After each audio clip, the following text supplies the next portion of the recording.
भव्यात्मा पाओ कार्तिकेय परीक्षा ग्रंथराज में अब आगे बढ़ते हैं गाथा क्रमांक 111 की तरफ। 111 में आप क्या कह रहे हैं? देखिए कि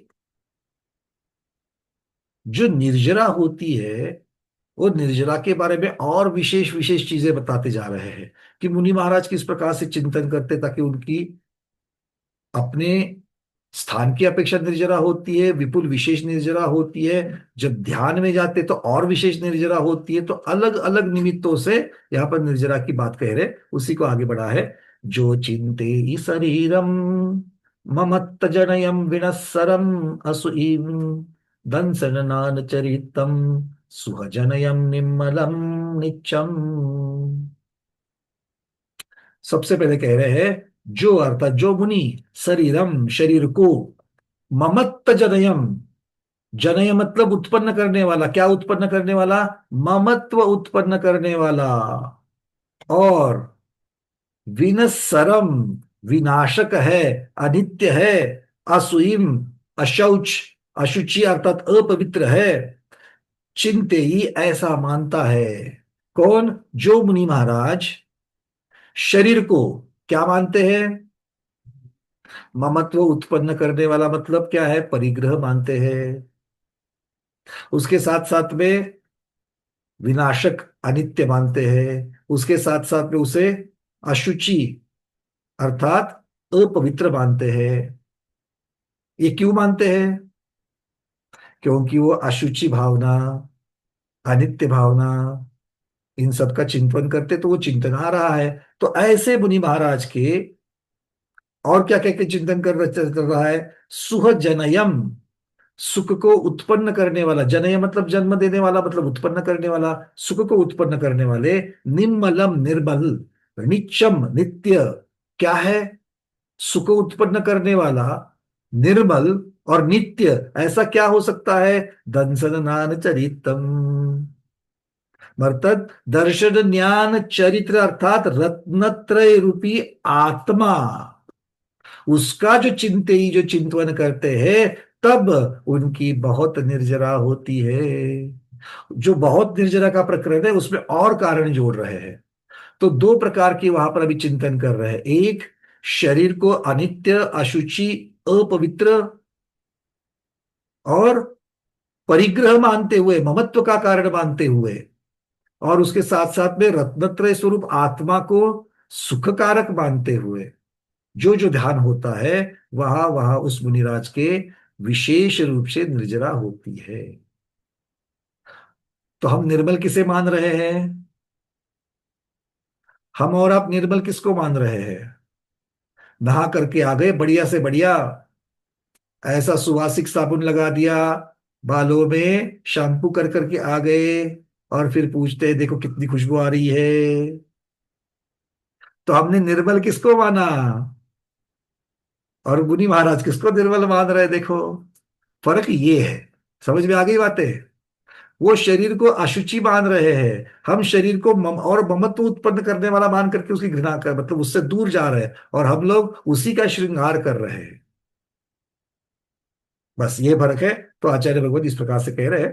तो मोह का कारण मानना, और मोह का कारण संसार में भटकाने वाला है। इस प्रकार से अब चलते हैं 111 नंबर गाथा की। जो छाया है, वो शिवचंद्र महाराज कैसे कहते हैं? छाया सब लोगों को शब्द समझता है ना? प्राकृत से संस्कृत में अनुवाद उसका। यह चिंतयति शरीरम ममत्वजनकम विनश्वरम अशुचिम दर्शन ज्ञान चरित्रम शुभजनकम निर्मलम नित्यम। एक जगह पर शरीर के बारे में चिंतन है, और दूसरी बार दूसरी जगह पर रत्नत्रयधारी आत्मा का चिंतन है। अब ये रत्नत्रयधारी आत्मा क्यों कह रहे हैं? क्योंकि ये मुनि महाराज की अपेक्षा से वर्णन है। अनुवृत्ति की अपेक्षा से क्या चलेगा? एक देश रत्नत्रयधारी की चर्चा चलेगी। क्लियर है? चलिए, अब आगे कहते हैं, यो मुनि चिंतयति, जो मुनि महाराज चिंतन करते हैं। किम तत्, किसका? शरीरम अर्थात कायम, शरीर का, काय का। किस तरीके से? कि दक्षम, किस तरीके से? ममत्व जनकम अर्थात ममत्वोत्पादकम, ममत्व का उत्पादन करने वाला है। पुनः की दक्षम, और कैसा कैसा है? विनश्वरम अर्थात भंगुरम क्षणिकम। क्षणभंगुर है, हमारा शरीर क्षणभंगुर है, हमारा शरीर क्षणभंगुर है। बहुत बढ़िया, मतलब स्वाध्याय के समय मानने में क्या जाता है, हाँ या ना? क्योंकि स्वाध्याय के पश्चात अगर क्षणभंगुर मानते तो उसको पुष्ट करने में, अति पुष्ट करने में, श्रृंगार करके और अच्छे अच्छे कपड़े उसको पहनाने के लिए प्रयास करते, नहीं करते। तो ये कह रहे आगे, पुनः की दक्षम और क्या मानते हैं? अशुचि अर्थात अपवित्र द्रव्य जनितम। अपवित्र द्रव्य क्या है शरीर में, सबको पता है कि तो यहाँ पर विस्तार कर रहे हैं आचार्य शिवचंद महाराज। अर्थात अपवित्र धातु पूरितम च। अपवित्र धातु है, धातु कौन से है? सप्त धातु, रक्त है, पीव है, मांस है, ये सब चीजें, वीर्य है, सब ये भरा हुआ है शरीर में। एवं भूतम, इस प्रकार से ये जो शरीर का, शरीरम चिंतयति, इस प्रकार से शरीर का चिंतन कर रहे हैं। दर्शन ज्ञान चारित्रम चिंतयति, अब दर्शन ज्ञान चारित्र का भी चिंतन कर रहे हैं। कीदक्षम, किस प्रकार से कर रहे हैं? शुभ जनकम अर्थात प्रशस्त कार्योत्पादकम। वो प्रशस्त है, कौन? रत्नत्रय। क्यों रत्नत्रय प्रशस्त है? क्योंकि रत्नत्रय का कार्य फल जो है वो प्रशस्त कार्योत्पादकम है, प्रशस्त कार्य की उत्पत्ति करने वाला है। पुनः निर्मलम, अच्छा प्रशस्त किसे कहेंगे? प्रशस्त किसे कहेंगे? प्रशस्त कार्यों की सिद्धि करने वाला है। मतलब कौन सा है? पद्मासुदर की देवी, मतलब किसकी सिद्धि करने वाला है? रत्नत्रय से क्या होगा अरविंद जी? मतलब शुभ उपयोग में से शुद्ध उपयोग की तरह ले जाएगा। शुभोपयोग, शुद्धोपयोग, और बहुत बढ़िया रेखा दीदी, और क्या इसको कर सकते हैं? संसार, ये संसार से मुक्त करके मोक्ष मतलब की मोक्ष प्राप्ति मार्ग पर, करेंगे। बहुत बढ़िया, हाँ। मोक्ष मार्ग पर बढ़ाने वाला, ठीक है। तो इस प्रकार से अब इसका ये प्रशस्त कार्य होते हैं, क्योंकि प्रशस्त अप्रशस्त का विचार किसकी अपेक्षा से किया है? संसार में भटकाने वाला अप्रशस्त, मोक्ष मार्ग पर लेके जाने वाला प्रशस्त। ये सबको याद आ रहा है, समझ में? ये हमेशा दिमाग में रखना है। अब ये जो परिभाषा हमको जो मिल रही है ना, ये बिल्कुल दिमाग में है। चारित्र मतलब क्या? चारित्र मतलब क्या? अब वो समिति गुप्ती नहीं बोलना है, अब चारित्र मतलब क्या है? राग द्वेष की मंदता। तब क्यों कर रहे हैं? उपवास आदि, एकासन आदि क्यों कर रहे हैं? रस आदि निर्जला, क्यों छोड़ रहे हैं? निर्जला के लिए। आभ्यंतर तप की पुष्टि के लिए। और आभ्यंतर तप क्यों है? राग द्वेष को कम करने के लिए। मतलब अब अगर इसके जैसा अपना पिन पॉइंटिंग होगा, लक्ष्य अगर ये रहेगा कि सब चीजों का लक्ष्य क्या है? राग द्वेष की बंधता। मैंने पंचम गुणस्थान क्यों धारण किया? मैंने अनुव्रत क्यों लिए? मैंने पहली दूसरी तीसरी प्रतिभा क्यों ली? क्यों ली? पूर्णिमा दीदी क्यों ली? बोलो। राग देश को कम करने के लिए। बस, क्योंकि अगर ये दिमाग में आता है तो अपने आप चेक होगा, मैंने जिस चीज के लिए ये अंगीकार किया है, अच्छा ये बैठे बैठे होता है कि आराम से होता है कि व्रत का पालना? कितने सारे पालन उसके लिए करने पड़ते हैं। क्यों पूर्णिमा दीदी, है ना? कहीं भी जाना है तो पानी की व्यवस्था क्या है भाई, भोजन की व्यवस्था क्या है, पहले दिमाग में आता है। शुद्ध वस्त्रों की कैसे व्यवस्था करे, शुद्ध भोजन की कैसे व्यवस्था करे। मतलब इतनी कठिन चीज है, इतना कठिन मार्ग हमने अपनाया, क्यों अपनाया? उससे कार्य की सिद्धि हो रही कि नहीं हो रही है? क्या मेरी रागद्वेष की मंदता हो रही है उससे? निमित्त मिलने पर तो राग द्वेष होगा, उससे कितना जल्दी मैं समझ रहा हूं, राग द्वेष तो होगा, अभी भी सरागी है हम लोग। पर ये सब जो कर रहे हैं उससे हमारा कार्य सिद्धि हो रही कि नहीं हो रही है? क्लियर हो रही है सबकी बात? नहीं तो अगर ऐसा नहीं सोचोगे तो सिर्फ ज्ञान में रह जाएगा, और तब करते रहोगे, फायदा भी तो होना चाहिए। आगे बढ़ते हैं, आगे कहते हैं शुभजनकम अर्थात प्रशस्त कार्य उत्पादकम पुनः। और कैसा है? रत्नत्रय कैसा है? निर्मलम। रत्नत्रय में दोष है क्या कोई? सम्यक दर्शन में कोई दोष है? हम जो लगाते हैं वो बात अलग है, उसको पालन करते वक्त वो नहीं, साक्षात वो चीज रत्नत्रय जो वस्तु है उसमें कोई दोष है? उसमें कोई दोष नहीं, वो निर्मल है। सम्यक्त्वस्य पंच विश्यति मलहा। अब निर्मल क्या है? तो रत्नत्रय की निर्मलता कैसे होगी, तो वो समझने के लिए पहले उसमें मल क्या होते हैं ये भी तो समझने चाहिए। तो रत्नत्रय में सबसे पहला कौन है? सम्यक दर्शन। तो सम्यक दर्शन के कितने मल है? 25 मल है, 25 दोष है। तो सम्यक दर्शन के 25 दोषों से रहित होना, ये सम्यक्त्व की निर्मलता है। फिर ज्ञानस्य अनर्थ पाठादयोष्टो, 8 प्रकार की, 8 गुण, 8 अंग सम्यक ज्ञान के भी है। तो 8 सम्यक ज्ञान के 8 अंगों में निर्मलता होनी चाहिए। इसलिए यहां पर क्या कह रहे हैं? अनर्थ पाठादयोष्टो, अनर्थ पाठ आदि अष्ट, ये कह रहे हैं। अर्थ व्यंजन इनकी अपेक्षा से शुद्धता उभय, याद आ रहा है सबको सम्यक ज्ञान? सम्यक दर्शन तो सबको अच्छी तरीके से याद है। सम्यक ज्ञान याद है क्या? भैया ये क्या नया निकाला? कुछ नया नहीं निकाला है, जा करके पुराना पढ़ना है। ठीक है, जा करके पुराना पढ़ना है, अपने अपने नोट्स में है। सम्यक ज्ञान के 8 अंग कौन से है, कहां पर मिलेगा? कहां पर मिलेगा? कोमट सार में भी मिलेगा, सर्वार्थ सिद्धि में भी मिलेगा। ठीक है, चलिए आगे बढ़ते हैं। अब आगे कह रहे हैं चारित्र्यस्य। अब चारित्र से कितने हैं? अनेके मलहा। चारित्र में तो बहुत सारे मल लग जाते हैं, और वो मल नहीं लगे इसलिए क्या करते हैं हम? समिति, गुप्ति, धर्म, एक प्रवृत्ति वाला रास्ता, दूसरा निवृत्ति वाला रास्ता। मन की शुद्धि के लिए आंशिक गुप्ति, वचनों की निर्मलता के लिए वचन गुप्ति आदि, या फिर भाषा समिति आदि। समझ में आ रही बातें? क्लियर हो रहा है? तो इनको, रत्नत्रय को निर्मल मानने के पीछे इतना सारा विचार होना चाहिए। फिर कहते हैं नित्यम शाश्वतम स्वात्म गुणत्वात्। रत्नत्रय को प्राप्त करने के पश्चात जो आत्मा जब उसको धारण करती है, तो वो नित्यता से धारण करती है। और आत्मा का जब हम शुद्ध स्वरूप देखते हैं, तो उसमें ऐसा दिखता है कि रत्नत्रय आत्मा का स्वभाव है कि नहीं है? रत्नत्रय आत्मा का स्वभाव है या नहीं है? आत्मा का स्वभाव है। शुद्ध जीव में तो वो पाया जाएगा, और शुद्ध जीव में जब पाया जाता है, स्वात्म गुण की अपेक्षा जब पाया जाता है, तो वो थोड़े समय के लिए होता है क्या? अनंत काल के लिए होता है, अनंत काल के लिए। इसलिए आचार्य भगवान उसको नित्य कह रहे हैं। ठीक है, तो नित्यम शाश्वतम स्वात्म गुणत्वात्, आत्मगुणत्वात्। ठीक है, चलिए।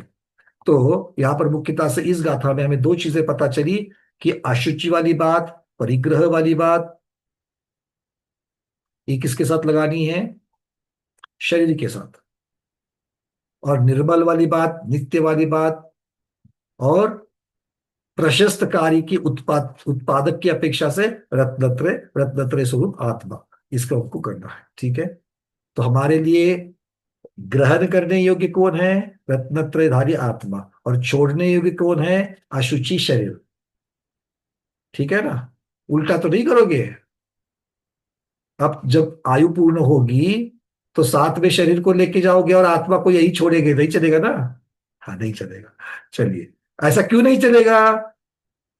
क्योंकि हम तो अपनी चीज लेकर के जाएंगे, और अपनी चीज क्या है? आत्मा और आत्मा के गुण, इतनी ही अपनी चीज है।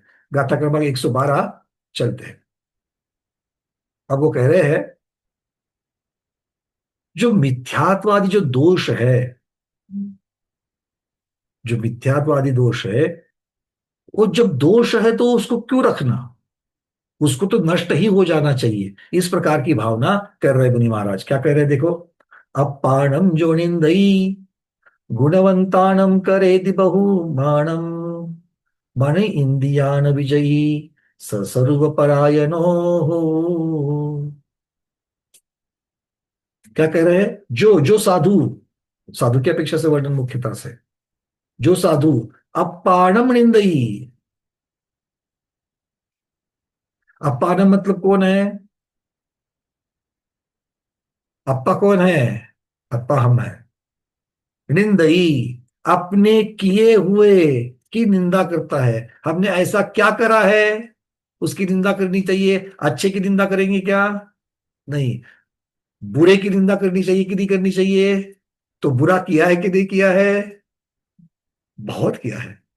तो उसी की निंदा करनी है। तो अपने किए हुए दुष्कृत, खराब कामों की जो निंदा करता है, गुणवंतानम बहुमानम करेदी, गुणवंत जीवों का वो प्रत्यक्ष और परोक्ष में बड़ा आदर सम्मान करता है। सामने है तो करता ही करता है, और पीठ पीछे भी सम्मान करता है, उनकी स्तुति करता है। अब आप गुरु माँ के सामने हो, गुरुदेव के सामने हो, तो आप उनकी स्तुति करोगे कि नहीं करोगे? अरे बोलो। करेंगे। और उनकी पीठ पीछे, पीठ पीछे भी करेंगे। तो इस प्रकार से है। तो आचार्य भगवान कह रहे हैं कि जो साधु अपानम निंदई, अपने दुष्कृत का निंदन करता है, और गुणवंतों के बहुमान सामने भी और पीठ पीछे भी करता है, मन इंद्रियान विजयी, अपने मन और इंद्रियों का जीतने वाला होता है, ऐसे साधु स सर्व परायणो हो। एक ऐसे स मतलब सहित होता है। किसके सहित होता है? सर्व परायणो। सर्व मतलब स्वरूप, परायण मतलब तत्पर। तो स्वरूप में तत्पर होता है, आत्म स्वरूप में तत्पर होता है। मतलब क्या होता है? आत्म स्वरूप में तत्पर होता है मतलब क्या होता है? आत्म स्वरूप कैसा है? निर्दोष है। तो निर्दोष में तत्परता दिखानी मतलब अपने दोषों से रहित होने की तत्परता, अपने अशुद्ध स्वरूप को छोड़ करके शुद्ध स्वरूप की तरफ जाने की तत्परता, अपने दोषों को निकालने की तत्परता, अर्थात संसारी जीव से शुद्ध मुक्त जीव बनने की तत्परता। ठीक है। ऐसा कौन कर रहे हैं? साधु। अब इनके क्या होते हैं? बहुत निर्जरा होती है। बहुत बहुत निर्जरा करने वाले जीवों के लक्षण बता रहे हैं। हमें क्या करना है? अपना ऑडिट करना है। क्या मैं वहां हूं? अभी मैं साधु तो नहीं हूं, मैं देशवृत्ति गृहस्थ हूं। तो देशवृत्ति का अगर गृहस्थ हूं, तो क्या मैं ये सब चिंतन कर रहा हूं? क्या चिंतन करना है? तो मेरे खुद का जो जो मैंने गलत किया है, वो उसकी निंदा करना। कहाँ करना? अकेले एकांत में रूम में चले जाओ, दीवार की तरफ मुंह कर लो, और ऐसे हाथ करके अपनी अपनी निंदा कर लेना। कोई सुनेगा नहीं, कोई किस, तो अपने को कोई प्रॉब्लम ही नहीं। ऐसी कर सकते कि नहीं कर सकते? ऐसी नहीं करनी चाहिए, सबके सामने। और जब एकांत में है तब भी, सबके सामने और एकांत में है तब भी। सबके सामने का मतलब ये नहीं होता कि जो भी मिलता रहे उसके सामने अपनी निंदा शुरू करो। इसको थोड़ा सा अर्थ भी सही लगा लेना। जब भी कहां पर कहीं पर अपने दोषों की चर्चा होनी शुरू होती है, कोई दिखता है कि अपने दोष उजागर हो रहे हैं, तो बिंदास दिल खोल करके बोलना चाहिए, हाँ मेरी गलती हो रही, हाँ भाई ये दोष है मुझ में, मेरी गलती है, मैं इसको सुधारने का प्रयास करूं। इतना साहस हम में है। पीठ पीछे एकांत में बैठ करके अपने मन में तो हम आलोचना करते ही करते, करते कि नहीं करते? प्रतिक्रमण में सबसे पहले क्या कहते हैं? प्रतिक्रमण के पहले शब्द क्या है? अहम मूढ़ो, अहम पापी, मैं मूर्ख हूं, मैं पापी हूं। प्रतिक्रमण में बोलते कि नहीं बोलते हो? अरे भाई बोलो, हमारे प्रतिक्रमण में तो ऐसा बोलते हैं। आपके प्रतिक्रमण में बोलते कि नहीं बोलते हैं? भैया पीडीएफ तो आप नहीं भेजे, हमारी आपका आपके आप थोड़ी अलग है। पीडीएफ का संदर्भ नहीं है। क्या हम खुद को बताते हैं कि हम सचमुच में पापी है, हम सचमुच में मूढ़ है? हम और आप मूर्ख है कि नहीं है? क्यों मूर्ख कहा हमको? बताओ। हर चतुर्दशी को भगवान के सामने जाकर के खुद को मूर्ख यूं ही बोलना, ऐसे ही। तो मूर्ख क्यों बोलना खुद को? हम क्यों मूर्ख है बोलो?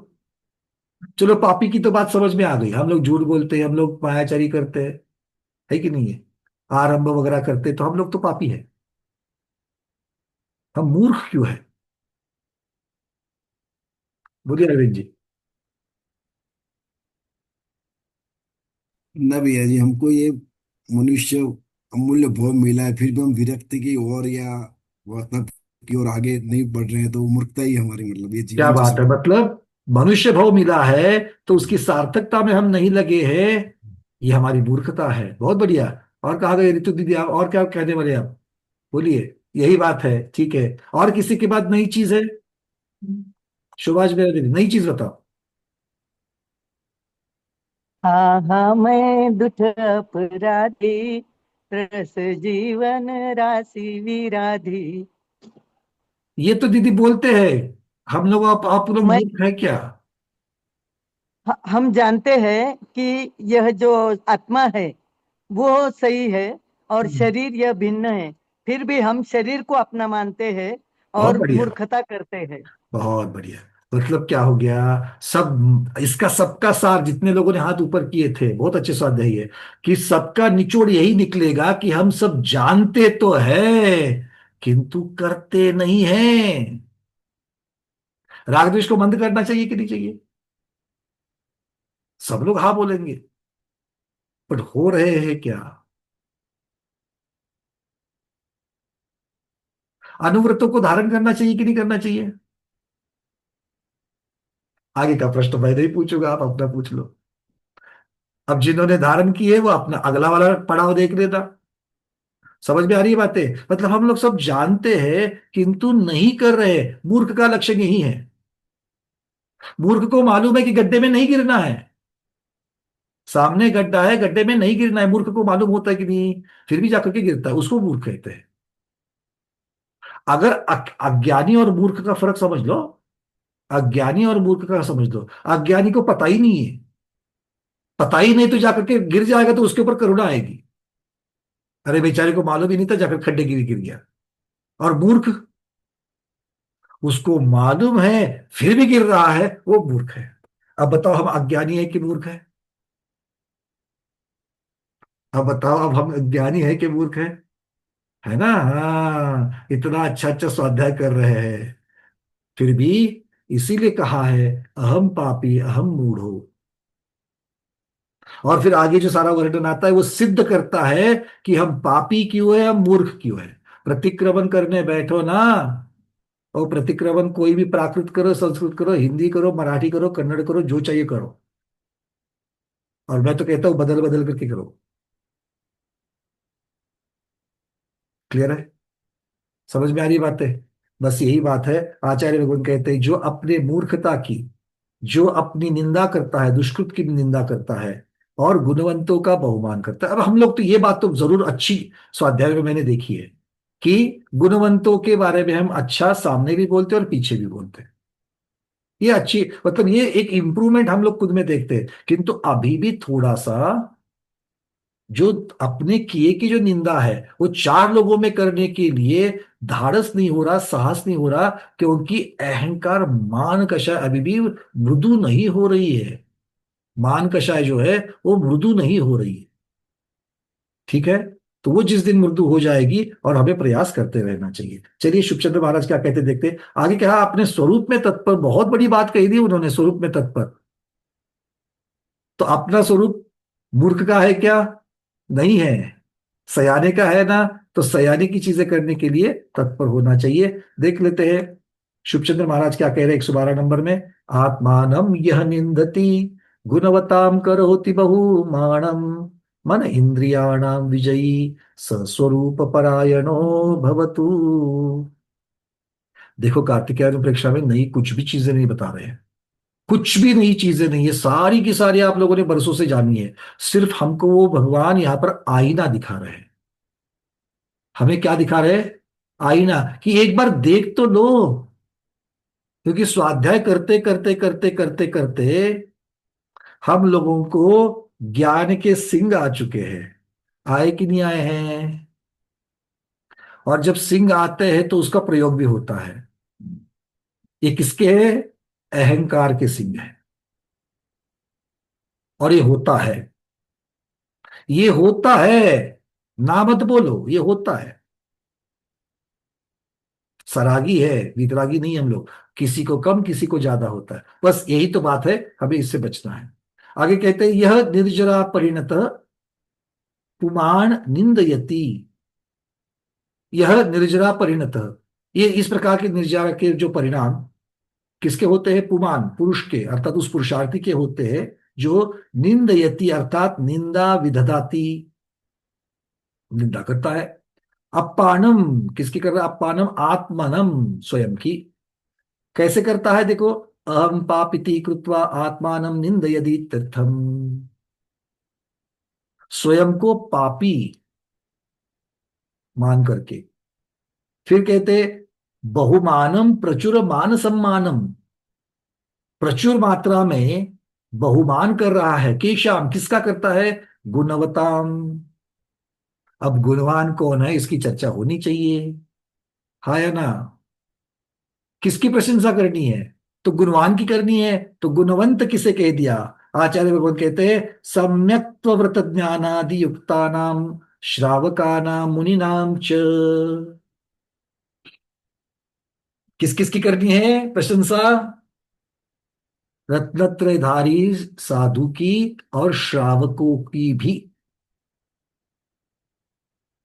अगर सामने वाला स्वाध्यायी दिख रहा है तो उसके स्वाध्याय की प्रशंसा करो। मुझसे ज्यादा जानता है कि कम जानता है ये सोचने की जरूरत ही नहीं है। ये मुझे इसने सिखाया क्या उसने सिखाया, ये सोचने की जरूरत ही नहीं है। बस मुझे उसकी स्वाध्याय, उसका ज्ञान दिखना चाहिए। इसी प्रकार से सम्यक दृष्टि का सम्यक दर्शन दिखना चाहिए, तपस्वी का तप दिखना चाहिए। वो कौन से पंथ के है, कौन से आचार्य संघ के है, ये नहीं दिखना चाहिए। चौका लगाते वक्त ये नहीं पूछना चाहिए कि कौन से संघ के साधु है। समझ में आ रही है बातें? कड़वी लगती है, बट आज समाज की हालत यही है। आगे बढ़े। कीदृक्ष सन मन इंद्रियाणाम विजयी, मन चित्तम, मन अर्थात चित्तम, इंद्रियाणी स्पर्शन आदि तेषाम विजयी जेता वशीकर्ता। जिसने मन को विजयी किया है, जिसने इंद्रियों को जीता है। मन को विजयी किया मतलब क्या है? अशुभ से दूर रहता है, शुभ को हासिल करता है, इस प्रकार से। और इंद्रिया आदि शरीर भोग से जो निर्भिन्न हुआ है उसको ये स्पर्शनादि तेषाम विजयी। अब इसके अपने अपने हिसाब से आप कम से लेकर के बड़े तक लगा लो, क्योंकि श्रावक की भी चर्चा है, साधु की भी चर्चा है, दोनों की चर्चा यहां पर कर रहे हैं। किम कृत्वा भूस्वा की दृक्ष स्वस्वरूप परायणा सुशुद्ध स्वशुद्ध चिदानंद ध्याने परायण तत्पर। आत्मा का ध्यान करने में, अपने अपने स्वरूप को पहचानने, आप अपने स्वरूप में रममान होने को जो तत्पर है। अपने स्वरूप में अगर तत्पर होना है तो अपने स्वरूप को पहचानना पड़ेगा कि नहीं पड़ेगा?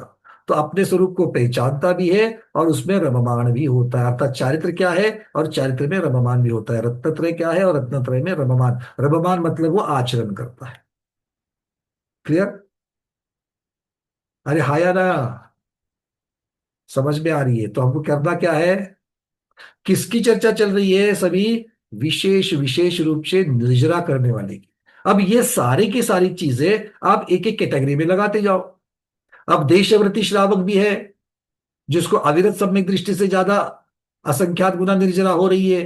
तो अनुव्रत धारण करने मात्र से वो शुरुआत हो गई। अब और क्या? जो तप भी कर रहा है, जो शुभ ध्यान भी कर रहा है, जो संसार शरीर भोग से सचमुच में निर्विन्नता उसकी बढ़ती जा रही है, जो राग द्वेष को मंद कर रहा है, अगर राग द्वेष होवे तो भी जल्द से जल्द उसमें से उभर रहा है, जो स्वयं की निंदा कर रहा है, सामने वाले गुणवंतों की प्रशंसा कर रहा है।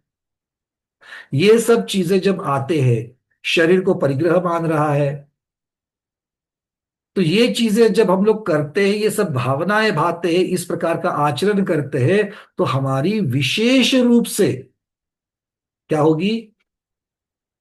निर्जरा होगी। मतलब सब्जेक्ट के मार्क्स तो मिल ही रहे हैं, किंतु हैंडराइटिंग के भी मिलेंगे, और भी अलग अलग तरीके से आपने उसको वहां पर चित्र आदि बनाए तो उसके भी मिलेंगे। आ रही बात है समझ में? तो एडिशनल चाहिए। ऐसी कंपटीशन है आजकल कि अपने बच्चे भी बोलते हैं ना, वो स्पोर्ट्स कोटे का एक एक मार्क मिला तो भी मेरे को चाहिए, ओपीटी का भी एक मार्क चाहिए, ड्राइंग का भी चाहिए। क्यों चाहिए? क्योंकि कंपटीशन इतनी हुई है। ये एडिशनल हमको जब मिलेंगे तब जाकर के हम कहीं तो उसमें टिक पाएंगे। बस इसी प्रकार से आचार्य भगवान यहाँ पर कह रहे हैं। चलिए 113 नंबर गाथा की तरफ चलते हैं। अगर कुछ समझ में नहीं आ रहा है तो बीच में हाथ ऊपर कर सकते हैं। चलिए। तस्य यशः लोजम्मो तस्य विपावस्य निज्जरा होदी तस्य विपुण्यं बड्ढति तस्य विशोकं परम होदी। पहले जो कहा गया है, इस प्रकार से जो साधु निर्जरा के कारणों में जो प्रवृत्ति कर रहा है, निर्जरा करने, क्योंकि निर्जरा कैसे होती है उसको मालूम है, और इसलिए वो निर्जरा के और इस पर उसका श्रद्धान भी है, और वो निर्जरा करने में तत्पर भी हुआ है, तैयार भी हुआ है। तस्य सहलो जन्मो, उसी का जन्म सफल है। तस्य सहलो जन्मो मतलब उसी का जन्म सफल है। किसका? जो विशेष रूप से निर्जरा करा रहा है। तस्, उसी के, पावस्य निर्जरा होती, पाप कर्म की निर्जरा होती। पाव पनासुनो कहते ना, तो ये पाव पनासुनो किस प्रकार से हो रहे? इस प्रकार से हो रहे। तस्य पुण्यम वड्ढति, पुण्य मतलब पुण्य, और उसी के पुण्य की भी वृद्धि होती है। तस्वी, उसी के, सोखम परम होती, परम सुख की प्राप्ति भी उसको ही होती है। किसको? जो निर्जरा की प्रवृत्ति करता है। तो हमारी निर्जरा होनी चाहिए, हमारी निर्जरा होनी चाहिए, हमारी निर्जरा होनी चाहिए, हमारी निर्जरा होनी चाहिए, हमारी निर्जरा होनी चाहिए, हमारी निर्जरा होनी चाहिए, हमारी निर्जरा होनी चाहिए, हमारी निर्जरा होनी चाहिए। नहीं, ऐसा बोलने मात्र से नहीं होगा। तो उसके लिए ये सारा प्रपंच, इसलिए कहा ना, ये सब करने वाला उसी का जन्म सफल है, बाकी सभी का निरर्थक है।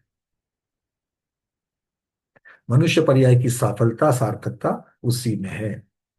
चलिए, अब उत्कृष्ट निर्जरा कह, अब पहले शिवचंद्र स्वामी को भी सुन लेते हैं। तस्य च सफलम जन्म तस्य च पापस्य निर्जरा भवति तस्य च पुण्यम वर्धते तस्य अपि सौख्यम परम भवति। छाया सुलग इतनी सुंदर और सरल है, सीधे सीधे शब्दों के अर्थ निकल रहे हैं। तस्य मुने सफलम जन्म तस्य च पापस्य, या इद्रविधा निर्जरा निर्जरम भवति जायते। अपि पुनः तस्य मुने वर्धते वृद्धिम याति, उन्हीं मुनि की वर्धनम होता है। किस चीज का वर्धनम होता है? पुण्यम अर्थात प्रशस्त कर्मम। हमें प्रशस्त कर्म चाहिए कि नहीं चाहिए? पुण्य की वृद्धि चाहिए कि नहीं चाहिए? अभी तो चाहिए कि नहीं चाहिए? क्योंकि दुखों से छूटने के लिए पुण्य का भाग बढ़ाना पड़ेगा। किसी को, मेहमान को चाय दे दी, घर आए तो चाय दे दी, चाय पिला दी, तो उसने पहले ही बोल दिया "अरे चाय है कि पानी है"। क्या बोल दिया? चाय है कि पानी है। मतलब अगर चाय में पानी ज्यादा होता है तो आप करते क्या हो? क्या करते हो? स्मिता दीदी क्या करते हो? दूध मिलाते हैं उसमें फिर हाँ? दूध मिलाते हैं, दूध। उसमें दूध मिलाते हैं, सीधी बात है। तो चाय में दो मुख्य घटक है, एक है दूध, एक है पानी। पानी पाप के समान है, दूध पुण्य के समान है। तो जहां पर पाप बढ़ गया है तो ऐसी चाय पियोगे क्या? नहीं पियेंगे। तो क्या करना पड़ेगा रेखा दीदी? ऊपर से दूध डालना पड़ेगा। तो पाप को कम करने का, क्योंकि पाप तो ऑलरेडी लगा हुआ है कि नहीं लगा हुआ है? ऑलरेडी उस चाय में पानी पड़ा हुआ है, कि उसको पानी को निकालेंगे कैसे? चाय में पानी तो पहले से पड़ा हुआ है और वो ज्यादा हो गया है, उसको निकालेंगे कैसे? उसको तो निकाल नहीं सकते, तो दूध को डालना पड़ेगा। आपके और हमारे पाप पहले से लगे हुए कि नहीं लगे हुए? इसीलिए तो हम लोग हर रोज माता पीछी कर रहे हैं। तो जो लगे हुए पाप है उनको तो निर्जरा के द्वारा निकालने की प्रक्रिया चल रही है, किंतु तब तक अगर पुण्य का प्रभाव डालेंगे, अगर पुण्य को बढ़ाएंगे, तो पुण्य और पाप, इनका अब सम्मिश्रित फल और हल्का हो जाएगा। पाप का फल जो है हल्का हो जाएगा। ठीक है, क्लियर है? समझ में आ रही बात है? इसीलिए तो संकट आते ही सबसे पहले क्या है? जाप्य नामस्मरण, पूजा अनुष्ठान विधि करनी चाहिए। बाह्य निमित्तों के लिए तो आप कर ही रहे हो, औषधि कर रहे हो, जो भी कारण बनता है उसके लिए कर रहे हो, किंतु अंतरंग बढ़ना चाहिए। आचार्य कह रहे हैं, और अंतरंग जब बढ़ता है ना, तो वो नो कर्म के साथ में, मतलब वो उसकी उदीरना करता है। मतलब सिर्फ सुख नहीं, सुख की सामग्री का भी अरेंजमेंट करता है। ये समझने के लिए थोड़ा सा कम लगता है, अरे ऐसा कैसा पौद्गलिक कैसा, वो करता है। जब दुख लाता है तो दुख की सामग्री भी लाता है। सामग्री मतलब निमित्त। जब पुण्य लाता है तब पुण्य की सामग्री भी लाता है। ये मैं नहीं कह रहा हूं, बड़े बड़े आचार्य कह रहे हैं। धवला जी में ये प्रकरण है कि पुण्य कर्म सिर्फ सुख को नहीं लाते, तो सुख की सामग्री को भी लाते हैं। तो प्रश्न पूछा गया वहां पर धवला जी में, वो तो पौद्गलिक है, वो कैसे लाएंगे? बोले वो उसका नो कर्म है। जैसे बाह्य निमित्त की अपेक्षा से है, वैसे उदय के पश्चात भी वो कर देता है।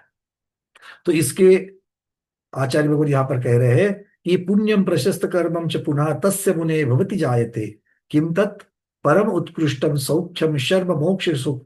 परंपरा से सांसारिक सुख तो मिल ही रहे हैं, किंतु परंपरा से परम सुख जो है, परम सौख्य जो है, परम सौख्य अर्थात मोक्ष को भी मिलता है। इति गाथा चतुष्केद संबंधो विधीयताम। ये चार गाथाओं के द्वारा विशेष विशेष प्रकार की जो निर्जरा होती है, उसके बारे में आचार्य भगवान ने हमको यहाँ पर बता दिया। अब ये निर्जरा की अंतिम गाथा, निर्जरा अनुप्रेक्षा की अंतिम गाथा आचार्य भगवान यहाँ पर कह रहे हैं। क्या है निर्जरा अनुप्रेक्षा की अंतिम गाथा? मतलब उसका उपसंहार है, सार रूप बता रहे हैं कि उत्कृष्ट निर्जरा के बारे में आप कथन करने जा रहे हैं। जो समसो खनीलीनो वारं वारं सरे अपाणम इंद्रिय कसाय विजयी तस्स हवे निज्जरा परमा। तस्स परमा निज्जरा हवे, उसी की उत्कृष्ट निर्जरा होती है। किसकी? तो कह रहे हैं जो जो मुनि महाराज सम सुख निलीनो, अर्थात दुख को भी और सुख को भी समता भाव से ले रहे हैं, वीतराग भाव से ले रहे हैं, या वीतराग भाव से, समान भाव से, समता भाव से सुख में भी तल्लीन हो रहे हैं। सुख में आसक्त नहीं कर रहे, सुख में लीन हो रहे हैं। मतलब सुख को कैसे प्राप्त कर रहे हैं? वो भी समता भाव से ही प्राप्त कर रहे हैं। और वारम वारम, बार बार अपानम सरेई, आत्मा का स्मरण। आत्मा का स्मरण मतलब आत्म स्वरूप का स्मरण। खुद को वो बताते रहते कि आत्मा का स्वरूप कैसा है, आत्मा का स्वरूप कैसा है। और क्या कर रहे हैं? इंद्रिय कसाय विजयी, इंद्रिय और कषाय को बीचते हैं, जीतते हैं। और तस् परम निर्जरा है। तो वीतरागी की अपेक्षा कह रहे हैं कि सबसे उत्कृष्ट निर्जरा किसकी होती है? वीतरागी की होती है, जो समता भाव रखता है, सुख में भी दुख में भी। जो समता भाव रखता है, वो समता भाव रखने वाले, कषाय और इंद्रियों को जीतने वाले, ऐसे वीतरागी के ही परमोत्कृष्ट ऐसी निर्जरा होती है। तो क्या करना पड़ेगा? निर्जरा करने के लिए क्या करना पड़ेगा? परम उत्कृष्ट निर्जरा करने के लिए चाहिए कि नहीं चाहिए? चाहिए। फिर क्या करना पड़ेगा? वितरागी बनना पड़ेगा। वितरागी बनने के लिए एक दिन में बनेंगे क्या? नहीं बनेंगे। तो तैयारी कैसे करनी पड़ेगी? राग द्वेष को बंद करेंगे, फिर मंदतर करेंगे, फिर मंदतम करेंगे, और फिर उससे छूट जाएंगे। ठीक है, रास्ता तो यही है। चलिए अब देखते हैं शुभचंद महाराज इसके बारे में क्या कह रहे हैं। यह समसौख्य निलीन वारं वार स्मरति आत्मानम इंद्रिय कषाय विजयी तस्य भवेत् निर्जरा परमा। तस्य भव्य वर पुंडरीकस्य मुने, क्या विशेषण दिए देखिए। ऐसे मुनिराज कैसे है? भव्य वर, वर मतलब उत्कृष्ट, और पुंडरीकस्य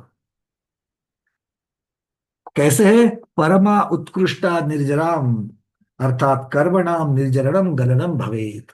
उनके उत्कृष्ट रूप से कर्मों की निर्जरा, कर्म गलनम होता है।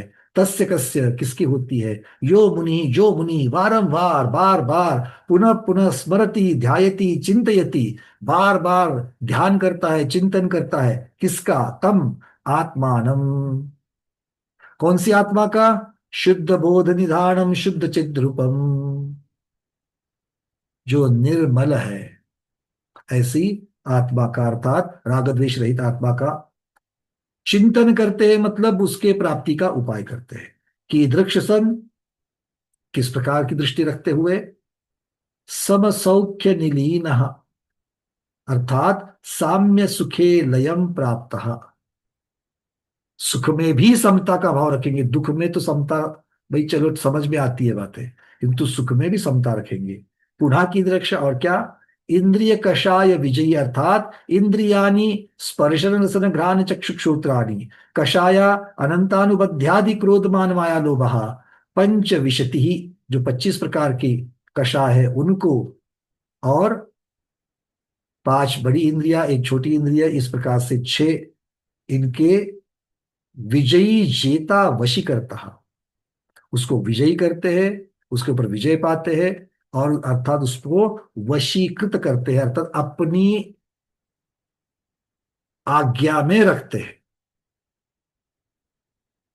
अब मुझे मीठा नहीं खाना है, आज कुछ भी हो जाए, विवाह में जा रहा हूं, वहां पर एक एक प्रकार के व्यंजन बने होंगे, आज मैं नहीं खाऊंगा, ये निश्चय किया है। अब निश्चय के द्वारा तो निश्चय किया है, किंतु वहां पर जब सामने जाओ तो पंक्ति में वहां पर सामने से गुलाब जामुन वाला जा रहा है, जलेबी वाला जा रहा है, लड्डू वाला जा रहा है, उसको देखकर मन में क्या बात आती है, अरे आज मुझे नहीं खाना है, अरे आज मुझे नहीं खाना है, ये आता है। क्या उस लड्डू को और करेले के जूस को, दोनों को एक समान दिख रहे हैं? एक समान जिस दिन दिखने जाएंगे वो समता कहेंगे। समझ में आ रही बात है? लड्डू को और करेले के जूस को अगर एक जैसे ही मानोगे, मतलब करेले का जूस पीना पड़े तो ठीक है, लड्डू मिल जाए ठीक है, ये बोलने से नहीं, अंदर अनुभूति महत्वपूर्ण है। आपको समझ में आ रही है मैं क्या कह रहा हूं? उसी की वही आगे चल करके परम उत्कृष्ट सुख को प्राप्त करते हुए परम निर्जरा का धनी होता है। यही आचार्य लोगों यहाँ पर कह रहे हैं। इति श्री स्वामी कार्तिकेय अनुप्रेक्षाया त्रिविद्य विद्याधर पंकापाक चक्रवर्ती भट्टारक श्री शुभचंद्र देव विरचित टीकायाम निर्जरानुप्रेक्षायाम नवमोऽधिकारः। बोले शुभचंद्र महाराज की जय, स्वामी कार्तिक महाराज की जय, कार्तिकेय अनुप्रेक्षा ग्रंथ राज की जय। चलिए, अब निर्जरानुप्रेक्षा के ऊपर किसी को कोई और प्रश्न है? यहां से आगे लोकानुप्रेक्षा शुरू हो जाएगी, तो बहुत लंबी है अब यहां से आगे, क्योंकि ये 9 हो गए, अभी लोकानुप्रेक्षा भी आएगी, बोधि दुर्लभ भावना भी आएगी, तो ये जो, और धर्म भावना भी आएगी, तो ये बड़े बड़े, उसमें से लोक भाव, लोकानुप्रेक्षा और अंतिम वाली जो है वो बहुत बड़ी बड़ी है, धर्मानुप्रेक्षा जो है। ठीक है, तो अभी यहां से लोकानुप्रेक्षा जब शुरू होगी तो काफी सारी गाथाएं इसके अंतर्गत आएगी। लोकानुप्रेक्षा में मुख्यता से पूरा का पूरा भूगोल चलेगा। सर्वार सिद्धि तीसरी चौथी अध्याय, उसके साथ साथ में तिलोपन्नति, त्रिलोक भास्कर, त्रिलोक सार, उसके साथ साथ में गोमट सार जीवकांड की गति मार्गणा, ये सब का जो वर्णन है, ये मोटा मोटी में सारा का सारा वर्णन यहाँ पर आ जाएगा। और उसके साथ में गणित भी आएगा। गणित क्यों आएगा? क्योंकि वहां पर समझने के लिए, उपमा मान समझने के लिए हमें गणित भी आएगा। ठीक है, चलिए, प्रयास तो यही रहेगा कि हम गणित का, गणित मान नाम की जो पीडीएफ आपको भेजी गई थी, उसका भी हम लोग स्वाध्याय इस मौके पर जरूर करें। ठीक है, चलिए, वो सब लोग अपने सरसों, उसके कुंड, शला का कुंड, इसकी तैयारी कर लेना। चलिए रितु दीदी प्रश्न पूछे। वंदना भैया जी। हाँ दीदी। भैया जी, जैसे आश्रव है, तो आश्रव का मुख्य कारण है मिथ्यात्व और कषाय, सॉरी, कषाय और योग। जी ठीक है। और बंध का कारण है मिथ्यात्व, अविरति, कषाय, योग। ठीक है। तो अब हम मतलब आश्रव अगर हो रहा है कि कषाय और योग मिलके हो रहा है, हम्म। तो उसमें बंध में ये सारी चीजें होंगी तब होगा। बंध क्या है ना, उसके ऊपर ठप्पा लगा रहा है। जैसे कि अगर मान लीजिए हम यहाँ पे पढ़ रहे हैं या हम मंदिर में पूजा कर रहे हैं, हम्म। तो हम मन वचन और काय से तो हम यहाँ पे हैं, मन से हम कभी यहाँ पे हैं और कभी कहीं और हैं। तो उस समय हमारा किस तरह का बंध हो रहा है या किस तरह का आश्रय हो रहा है? देखो आश्रव में क्या है, आश्रव में मुख्यतः से, जैसे 2000 की जो नोट है, दो 1000 की 500 की नोट ले लीजिए। तो 500 की जो नोट है, वो कागज कटिंग हो करके अब वहां पर आकर के बैठ गया। अच्छा। मतलब पहले क्या था, कागज पूरा का पूरा लंबे के लंबे रोल के रूप में था। अब उसको कटिंग करके वो नोट के रूप में आ गया, और ये हो गया आश्रव, और उसके ऊपर अब ठप्पा लग रहा है। ये 500 की नोट है, ये 200 की नोट है, ये 100 की नोट है। वैसे ही आश्रव में क्या हो रहा है, विसर्जोपचय रूप पौद्गलिक वर्गणा को कर्मणो कर्म रूप आ रहा है। और उसी के साथ बंध में क्या हो रहा है, बंध बंध रहेगा। में उसके साथ उसका स्वभाव क्या है, कितनी देर तक रहोगे, क्या अनुभाग किस प्रकार का फल दोगे, कितनी वर्गणा को आप पकड़ करके समय प्रबंध में लाए हो, ये सब चर्चा। तो और ये सब चर्चा होने की वजह से उसके जो हेतु किसके सानिध्य में ये सब हो रहा है, तो मिथ्यात्व, अविरति, प्रमाद, कषाय योग, इनके सानिध्य में उनकी अपेक्षा से इसका वर्णन वहां पर हो जाएगा। आश्रव में मुख्यता से क्या है, विसर्जोपचय रूप से सिर्फ कर्मणो कर्म रूप परिणत करना, इतना ही है। चलिए आज गुरुदेव भी विराजमान हो चुके हैं, सब लोग दर्शन भी कर लेते हैं। जय प्रज्ञा श्रीमन मुनि श्री अमित सागर जी महाराज की जय। स्पॉटलाइट कर रहा हूं। नमोस्तु नमोस्तु नमोस्तु। चलिए, गुरुदेव रत्नात्रय ठीक है। हाँ ठीक है। चलिए, गुरुदेव निर्जरानुप्रेक्षा संपन्न हो गई। कुछ विशेष गाथाओं के द्वारा विशेष निर्जरा कहाँ कहाँ पर होती है, सबका स्वरूप एक ही है, सबका मूल वही लगाया दिया कि शरीर को अशुचि मानो, अपवित्र मानो, परिग्रह रूप मानो, और अपने आत्म स्वरूप को राग द्वेष की मंदता के साथ में आत्म स्वरूप को जितना लीन हो सकते उतना लीन करो, और उसके साथ साथ में फिर परम निर्जरा की तरफ बढ़ो वितरागता के साथ में। 12 अंतरिक्षाओं का जी संक्षेप रूप से चिंतन है। बिल्कुल। यही। संसारी जीव को सबसे पहले अनित्यता से समझाया जाता है। देख, जिस चीज के पीछे तू दौड़ रहा है, भाग रहा है, वो सब अनित्य। जो अनित्यता से नहीं समझाया जाता, नहीं समझता है, तो असरणता दिखाते। जी जब वो स्वयं अपना शासक नहीं है, तेरे लिए शरणभूत कैसे हो जाएंगे? लेकिन अज्ञानी जीव अनित्य और अशरण वस्तु को नित्य और शरणभूत बनाने का जो कार्य कर रहा है, भावना रख रहा है, उसी का नाम संसार है। जो भटकन है। उस संसार में जीव अकेला ही भ्रमण करेगा, उसका कोई संगी साथी नहीं होगा। ये एकत्व और अन्यत्व है।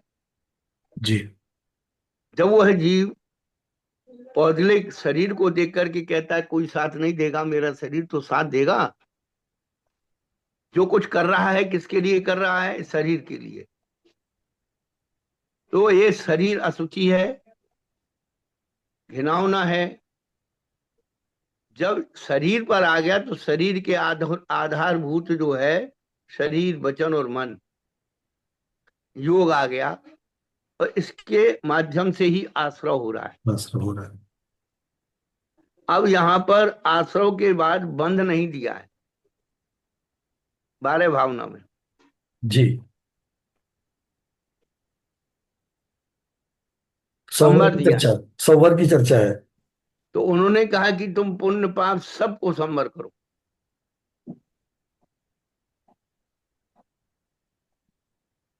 अब जो है संवर में 2 प्रकार का संवर है।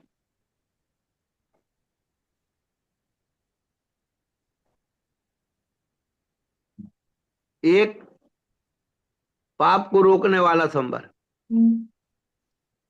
दूसरा पुण्य को रोकने वाला संवर। यहां पर 2 प्रकार की जो शासन प्रणाली है, एक पुलिस शासन है, दूसरा मिलिट्री शासन है। पुलिस शासन का कार्य है अशुभ को रोकना, दंगाइयों को रोकना, अच्छे लोगों को जाने देना। लेकिन मिलिट्री शासन है, ना अच्छे आएंगे ना बुरे आएंगे, ये मिलिट्री शासन है।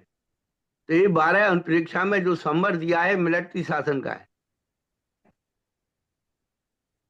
जी। अब जब संवर करेंगे तभी निर्जरा आएगी। संवर इस पूर्वक निर्जरा में हाँ, है, संवर पूर्वक निर्जरा ही काम की है। हाँ, तो ये पुण्य पाप दोनों को रोक लिया। अब निर्जरा किसकी हो रही? सत्तागत कर्म की। तो वहीं पहुंच जाइए सर्वार्थ सिद्धि में। जी। 12 अंतरिक्षा उसमें वर्णन किया है। तो सत्तागत कर्म को निर्जीर्ण करना है। यदि उस सत्तागत कर्म में थोड़ा सा भी स्थिति अनुभाग जिंदा रह गया तो वह शुभानुबंधी निर्जरा करेगा। जी। और सत्ता में ही उसने स्थिति अनुभाग को डिलीट कर दिया तो केवल प्रकृति और प्रदेश उदय की निर्जरा होकर के वो खिर जाएगा, वो नरानुबंधा निर्जरा होगी। अब निर्जरा के बाद उन्होंने लोक भावना दी, मोक्ष नहीं दिया। हम्म। तीन लोक में इसलिए दिया है कि यदि तूने निर्जरा नहीं की सही तरीके से तो तू कहां कहां भटकेगा, कहां कहां भटका था ये देख ले। और सही तरीके की निर्जरा करेगा तो लोक के बाद तुझे वहीं लोक भावना में तुझे मोक्ष दिखाया जा रहा है कि मोक्ष उधर है, तेरा स्थान इधर है, तू इस सिद्धालय। संसार में मत रुल। सिद्धालय। परंतु आचार्य क्या कहते हैं कि इस बात का ज्ञान हो जाना अत्यंत कठिन है। बोधि दुर्लभता है। इसलिए वहां बोधि दुर्लभता रखा है। निगोद से लेकर के और अंत समय तक ये दुर्लभता बताई है। मनुष्य पर्याय मिलना दुर्लभ है, ये बचपन से सुनते आए हैं। क्या? जी बिल्कुल। परंतु मनुष्य पर्याय कितनी दुर्लभता से मिली है, इस बात का ज्ञान हो जाना ही बोधि दुर्लभ है। जिन्हें मनुष्य पर्याय कठिनता से मिली है, इसका श्रद्धान हो गया, वो कभी भी प्रमाद नहीं करेंगे। आचार्य पूज्यपाद स्वामी ने लिखा है तो बोधि दुर्लभ भावना भाने का फायदा क्या है। हर पूज्यपाद आचार्य भगवान ने हर भावना के बाद भावना का स्वरूप, भावना की प्रतिक्रिया और भावना का फल, ये तीन चीज बताई है। कार्य कार्य उसका, सही बात। और ये सब बिना धर्म भावना के नहीं होगा। अंत में धर्म भावना है।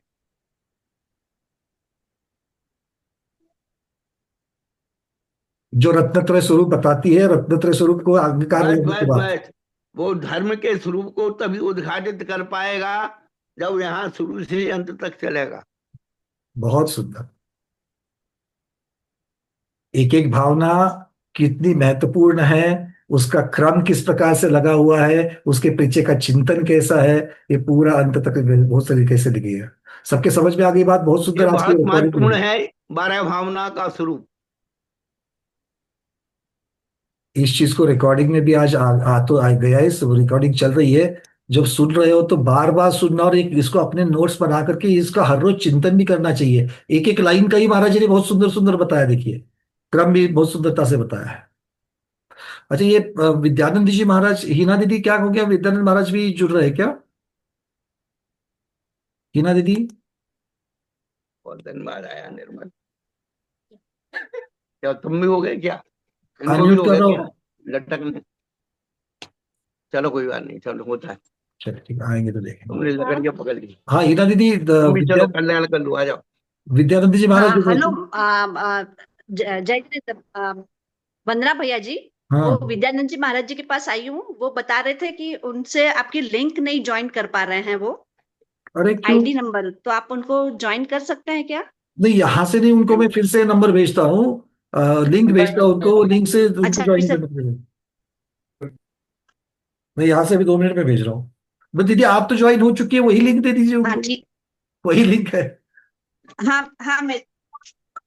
ठीक है। हाँ वो उनको मुझे एक्चुअली उनको आईपैड पे ज्वाइन करना है, लेकिन वो मुझे जम नहीं रहा है आईपैड पे ज्वाइन। हाँ ओहो, आपका खाली आई, आईडी नंबर भेज दीजिए उनको, है ना, हाँ, फोन आईडी पे। नंबर तो अभी मैं बोल रहा हूँ, अभी मैं भेजता हूँ, उनके नंबर पे हाँ मैं भेज रहा हूँ।